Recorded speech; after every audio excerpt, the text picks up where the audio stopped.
A vida de São Basílio. A época em que ele viveu foi uma era muito difícil e muito polêmica. Mesmo que o cristianismo tivesse sido libertado, até que ele se filtrasse para o povo nas áreas mais distantes, muitas vezes levava anos. Havia bandos de bárbaros que corriam pelo país e saqueavam. Alguns deles eram selvagens, roubavam e queimavam cidades inteiras. Em uma dessas invasões, chegou a informação a São Basílio de que as cidades vizinhas estavam sendo saqueadas por pagãos muito corruptos. Ao saber disso, ele reuniu seu povo e pediu que trouxessem a peça de ouro mais preciosa que tivessem. Eles as reuniram e, quando os bárbaros entraram na cidade, o general dos bárbaros aproximou-se de Basílio. E Basílio disse: "Estamos muito felizes em ver você." O general perguntou: "Você não tem medo? Estamos aqui para roubar todos os seus tesouros." Basílio disse: "Não, não. Nós entendemos porque você veio, e estamos lhe oferecendo como presente este saco de ouro." E ao olhar para todos aqueles tesouros, o general ficou surpreso e comovido, e simplesmente deixou a cidade. Despediu-se deles, partiu sem saquear, e sem sequer levar o saco de ouro consigo. Basílio tinha esse grande tesouro à sua frente, e pediu aos padeiros da cidade que assassem muitos pães, tantos pães quanto as moedas e outros objetos de ouro que ele tinha no saco, e colocou uma daquelas moedas ou tesouros de ouro em cada um dos pães. Por ironia do destino, de forma mística, como a fé determinou e como as bênçãos do Senhor quiseram, cada pessoa recebeu de volta no pão a moeda exata ou a peça exata de ouro que havia dado a São Basílio para salvar a cidade. É disso que se trata a liderança. É disso que se trata ser ordenado e abençoado por Deus. É disso que se trata ser ungido por Deus, sendo um bispo no sentido mais verdadeiro da palavra. São Basílio nasceu em 329 na Capadócia, que era uma região montanhosa no centro da Ásia Menor. A família de São Basílio era muito rica. O pai da família era advogado. 4 dos 10 irmãos tornaram-se santos da igreja: São Pedro de Sebaste, Santa Macrina, São Gregório de Nissa e, claro, São Basílio, o Grande. Aos 21 anos, São Basílio foi para a Universidade de Atenas para obter a sua educação. Ele pôde aproveitar a educação da Universidade de Atenas, que seria a correspondente a Harvard dos dias de hoje. Era a única universidade, talvez junto com a de Alexandria. A Universidade de Atenas era considerada um dos maiores centros de aprendizado do mundo. E São Basílio, consequentemente, tirou total proveito disso. Foi ali que ele desenvolveu a mente que o levaria a coisas maiores.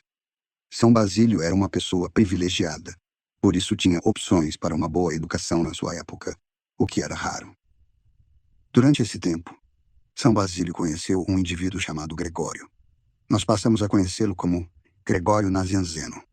Acho que meu professor vai me matar porque usei Nazianzeno. Ele diz para nunca usar Nazianzeno. Tecnicamente, o título Gregório Nazianzeno é como os católicos o chamam.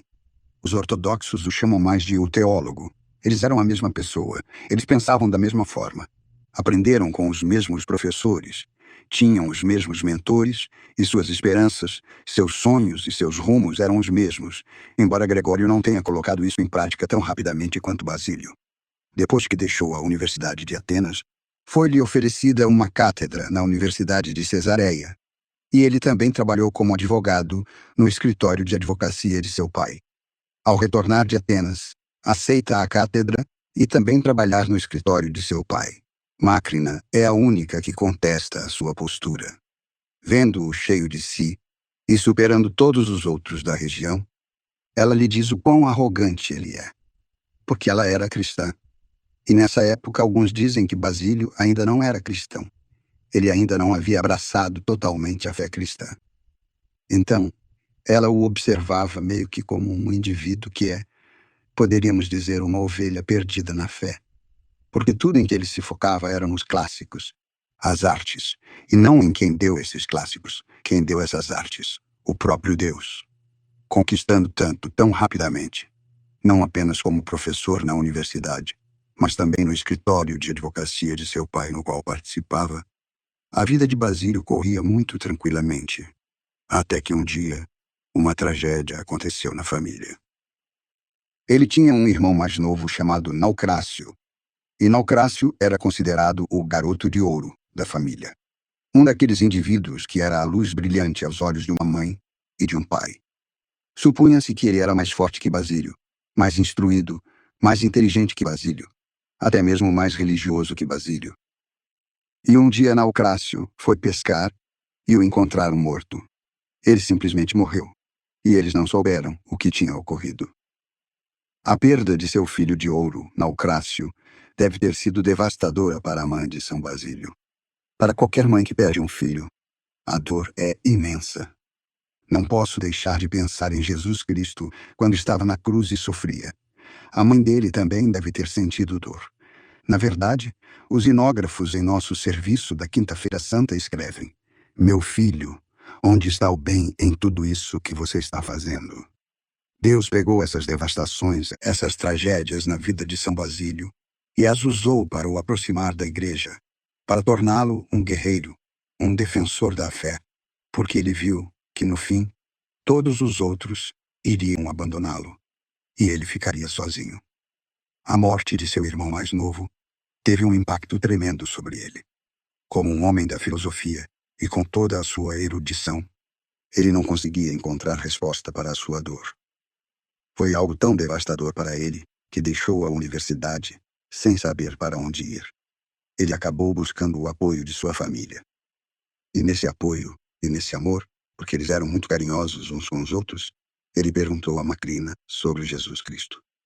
A partir daquele momento, a vida de Basílio e provavelmente o mundo cristão nunca mais seriam os mesmos. A partir daquele momento, Cristo havia encontrado um guerreiro.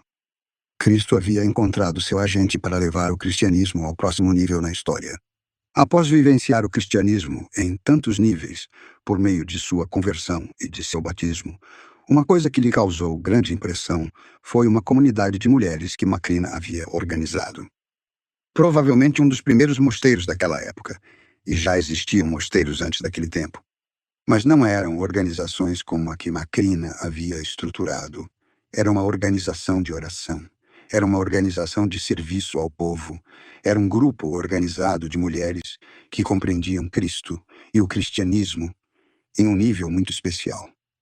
São Basílio começa então a fazer uma jornada espiritual. Ele visita mosteiros na Síria e na Palestina. Ele observa os monges, ou melhor dizendo, os eremitas, vivendo nesses lugares. Naturalmente, os objetivos deles eram a salvação e uma ascensão ascética ao céu. Mas isso não era o suficiente para Basílio. Ele via todos como indivíduos isolados e sentiu que, seguindo o exemplo de sua irmã Macrina, ao unir uma comunidade, ele queria uni-los também como uma comunidade. Então ele começou a convencê-los, a conversar com eles e a tentar aproximá-los para que eles próprios pudessem se tornar uma comunidade. E ele criou o monaquismo cenobítico, um monaquismo comunal, uma comunidade. Ele disse aos monges para se unirem, da mesma forma que temos uma igreja, uma comunidade. Unam-se, aproximem-se. E um abade era escolhido para liderar o grupo, para direcionar o grupo, para confessar, para ser o confessor. Além disso, era uma sociedade produtiva. Produzia ícones, iconógrafos. Produzia escritores. Produzia confessores. Produzia palestrantes sobre todos os tipos de assuntos.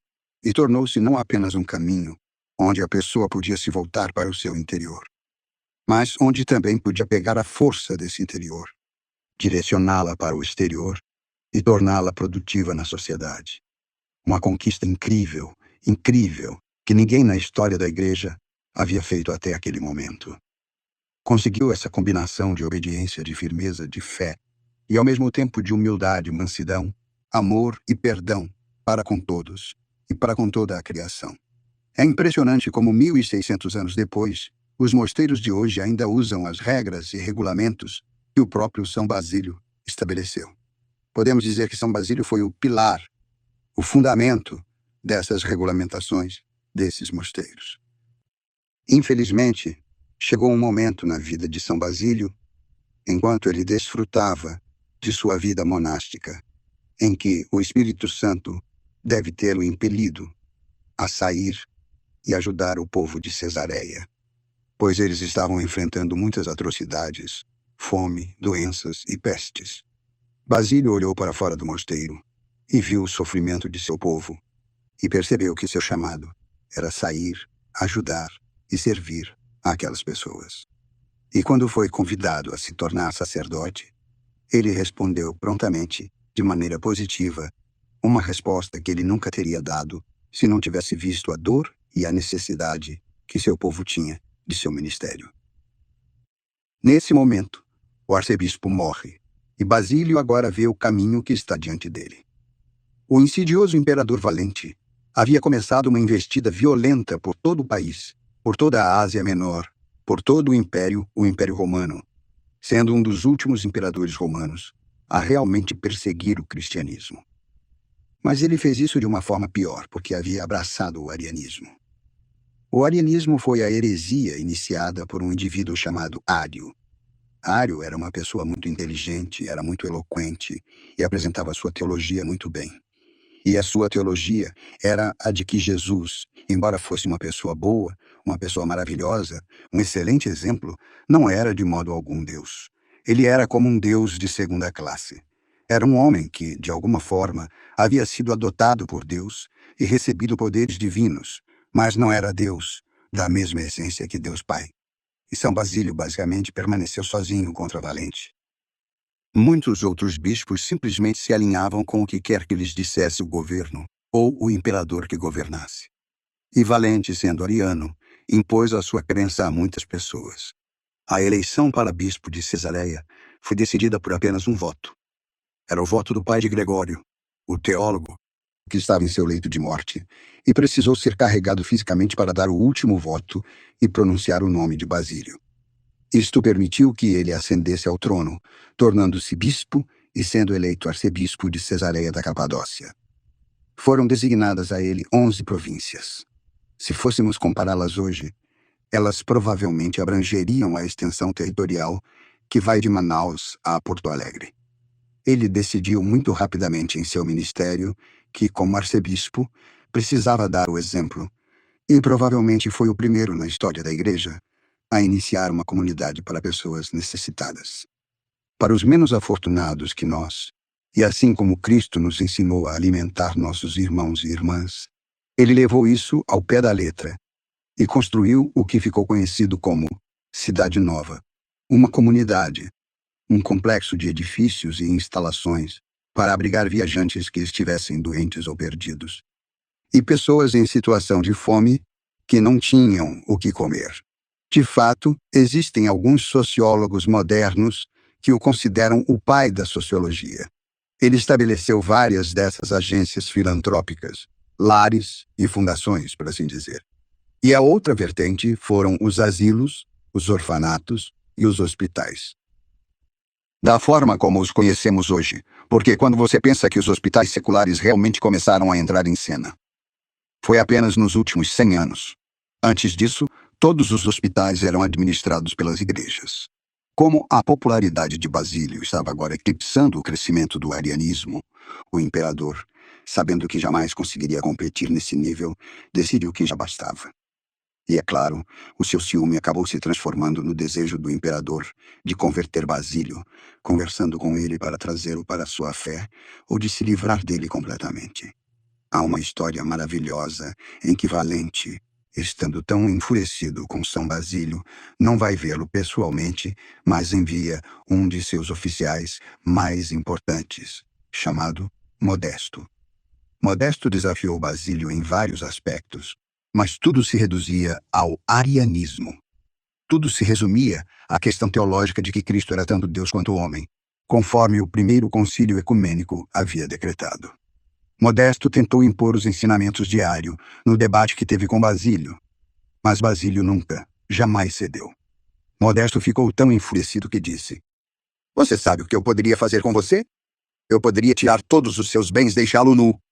Eu poderia matá-lo, poderia bani-lo do império."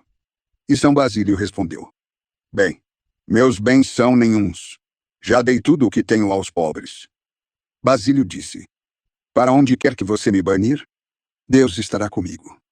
Quanto à morte também não a temo, porque, na verdade, Isso significa que estarei mais perto do meu senhor mais cedo ou mais tarde.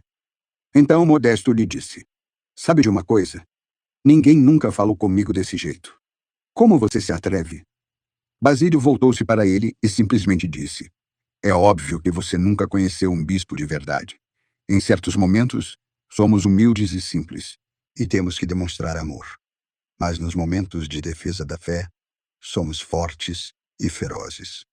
O imperador finalmente decide que vai se encontrar com Basílio face a face. Foi durante a Epifania, durante a Divina Liturgia, e imediatamente após a celebração, o imperador conversa com São Basílio. Eles se sentam e Basílio lhe mostra todas as obras que está realizando, especialmente a Cidade Nova e a construção de um hospital. E depois que o imperador vê isso e conversa com São Basílio, ele dedica sua vida a poder ajudar São Basílio a trabalhar e a dar-lhe tudo o que ele precisa para construir essa cidade nova. Na verdade, o imperador nunca teve a intenção de ajudar Basílio com a cidade nova. Ao retornar para casa, o imperador escreveu um decreto de banimento para que Basílio fosse expulso do império. Assim que o imperador assinou a carta de banimento, seu filho ficou mortalmente doente. Este era o único filho do imperador.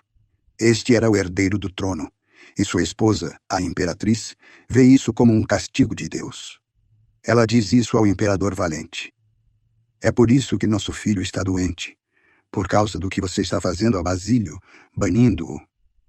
Pouco depois, um bilhete da esposa do imperador chegou a Basílio, pedindo-lhe que fosse orar pelo filho.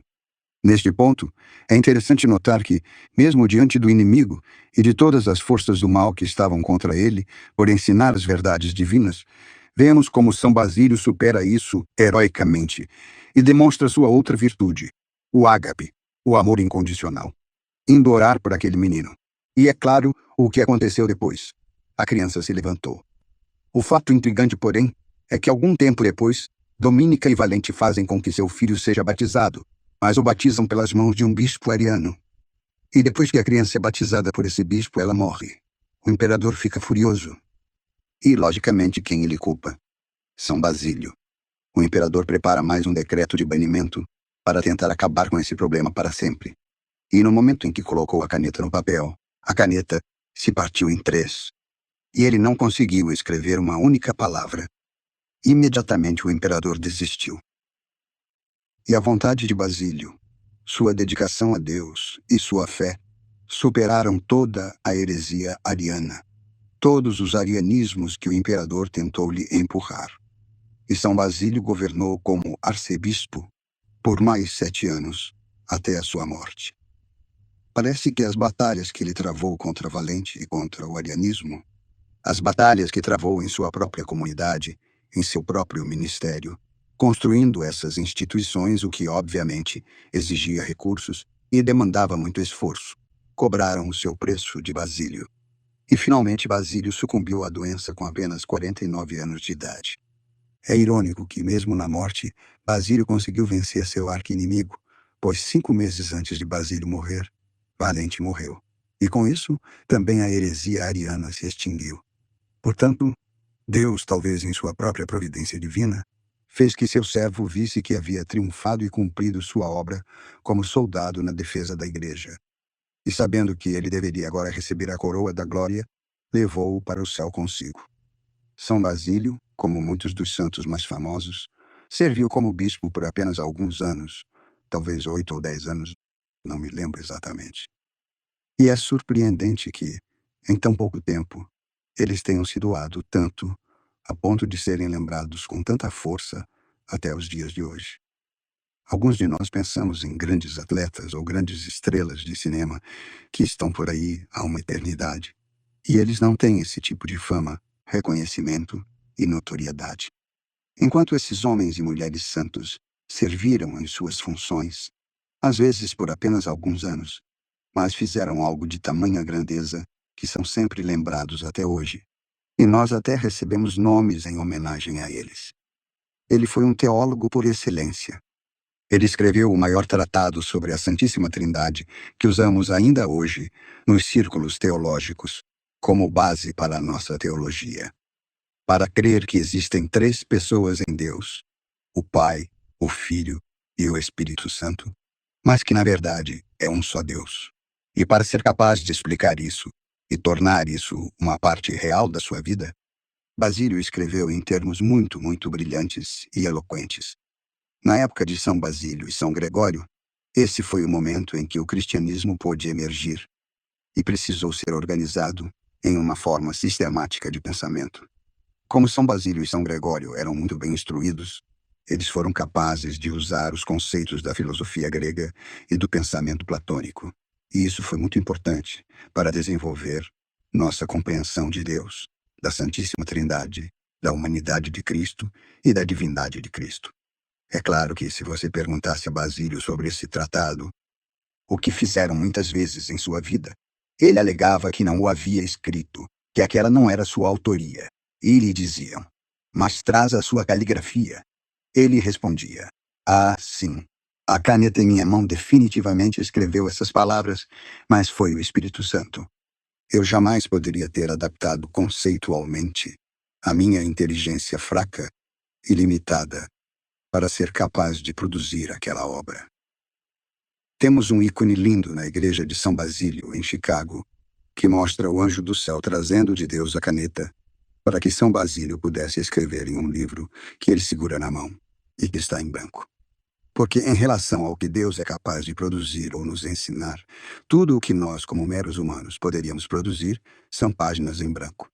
Se Basílio caminhasse entre nós hoje, acho que sua reação, a sua popularidade, a tudo o que foi escrito e a tudo o que foi dedicado a ele, como as igrejas, seria diferente. Basílio faria uma pergunta bem simples: o que vocês fizeram com tudo isso? Existe um propósito. E mesmo que o propósito fosse para a glória de Deus, Basílio não desdenharia de nossas conquistas e de nossas diretrizes para glorificá-lo, mas agradeceria a Deus pela oportunidade de ser o veículo para aproximar o homem de Deus. Basílio é conhecido como o arcebispo de Cesareia da Capadócia, que era a província, mas ele também é chamado, ao final desse título, de Uranofantor. Ele é aquele que abriu os céus para nós. Ele foi todas essas coisas ao mesmo tempo: um escritor, um pregador, um professor, um servo e um erudito. Ele nos deu essa oportunidade de olhar para o céu, de olhar para a fé, de uma maneira como pouquíssimas pessoas conseguem fazer, mesmo focando em apenas um desses aspectos. Os pais da igreja acreditavam que ele era grande porque abriu os céus para nós vermos. Através de Basílio, através de seu exemplo, através de sua vida, através de seus ensinamentos, através de seus escritos, nós vemos o céu. Ele é o Uranofantor.